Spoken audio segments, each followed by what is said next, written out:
So as they suggested there, that text will now go to the upper house, the Senate, and if it passes there, it'll move on to a second reading in the National Assembly. Well, this current text is also partly the product of an experiment in deliberative democracy. For 27 days over the span of 4 months, 184 randomly selected citizens from across France debated the issue.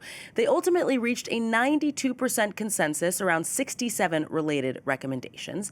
For more on this, I have the pleasure of welcoming Hugh on the program today. He is on the advisory council of Democracy Next, a research and action institute focused on building and scaling citizens' assemblies. And he also actually observed that assembly on assisted dying here in France. Hugh, thank you so much for joining us today. So can you first tell us about how the Citizens' Assembly on assisted dying influenced or contributed to this bill that passed? Did lawmakers follow its recommendations? Good afternoon. Thank you for having me. Yes, I think that the Citizens' Assembly played a very important ice-breaking role in preparing the ground for what the Parliament is now discussing. It was one of those topics that politicians found it very difficult to decide on, because you can almost only lose votes when you're going into this kind of thing.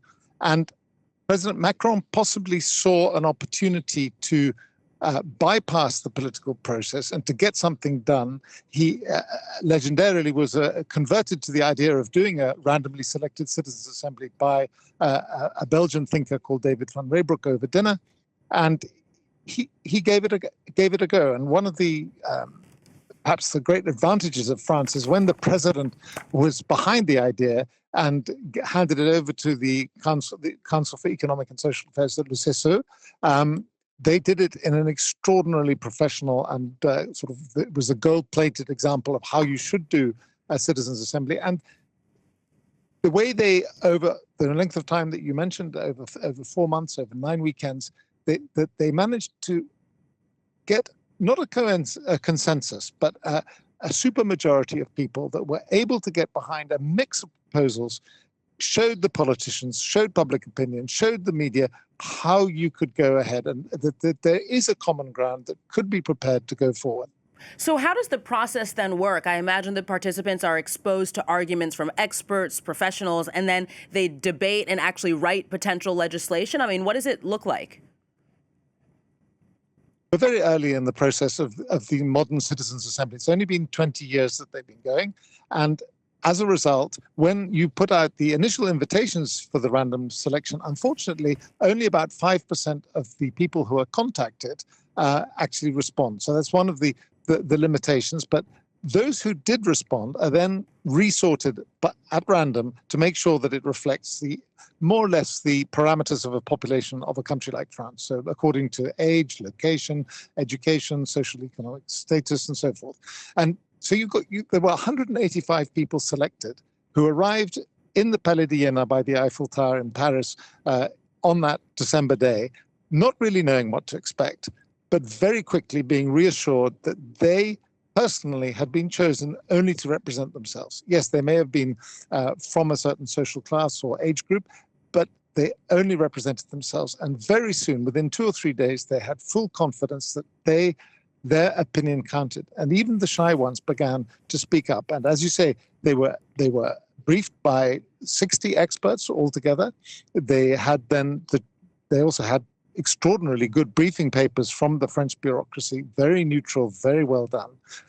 They were then allowed to deliberate in small groups with excellent facilitators who drew everyone's voice into the discussions, and then produced a series of proposals, about 500 if I remember rightly, that the assembly then voted on. Everything that got more than 3/4 of support of the 185 people was then put forward into a report that was drafted under the control of the citizens, and then became the report. And what I thought was the most remarkable part of this process is, yes, we knew that from the very beginning, 1/4 of the participants were against the idea of assisted dying. And most of them probably remained against it to the end. However, 95% of the people joining it signed the report recommending that assisted dying be allowed, that the ban be lifted in France, because they felt that the circumstances, the context, the palliative care, the safeguards had all been put in place in the report thanks to the long and detailed discussion that they'd had. And another point I'd make is that people think that this is because they're randomly selected, they're somehow random people who don't matter. It's extraordinary the extent to which everybody participated. And if you can imagine that this was 185 people were chosen, only one person dropped out, and that was because they had to go to another country to work, and that was the only chance they had. So 184 people stayed with the process for 9 weekends over 4 months to make sure this happened. I think it shows that ordinary people, once selected and empowered, can really give an important contribution to citizens'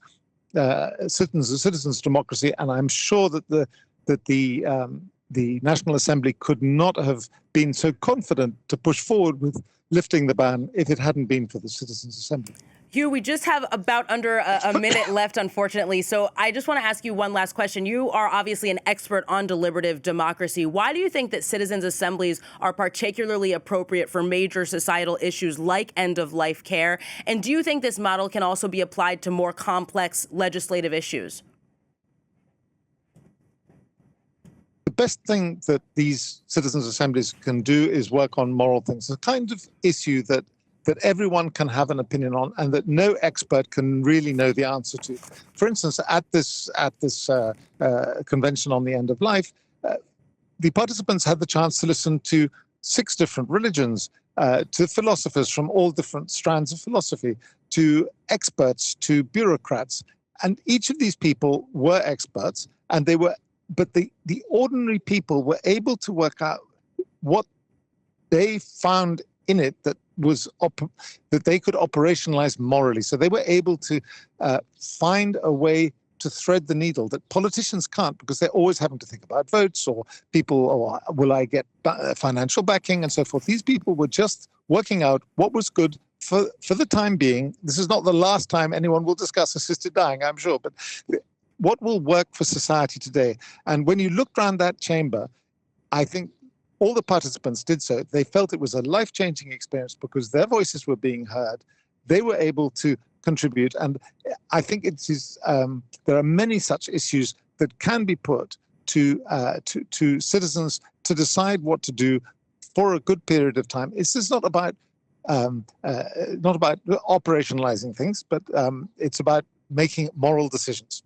Hugh Pope of the Advisory Council of Democracy Next. Unfortunately, that's all we have time for, but that certainly gives us lots of food for thought about how to be more active citizens. Thank you so very much for coming on the show today.